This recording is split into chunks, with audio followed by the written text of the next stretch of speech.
ำอะไรเนี่ยขึ้นมาทำไมเขายังไงมาทำไมมาทำไม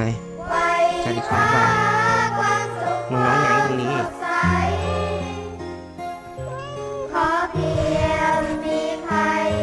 มาทำไมฮะรีคอร์ดกันกันแน่ยังไงเดี๋ยวก็ไปมาทำไมเนี่ยมองหน้าก่อนมองมาทำไมแม่ไม่อยู่ด้วยมีปัญหามากเหรอแมวตัวนี้มึงมาตัวอ้วนดิเหยียบหัวกูแล้วก็ไป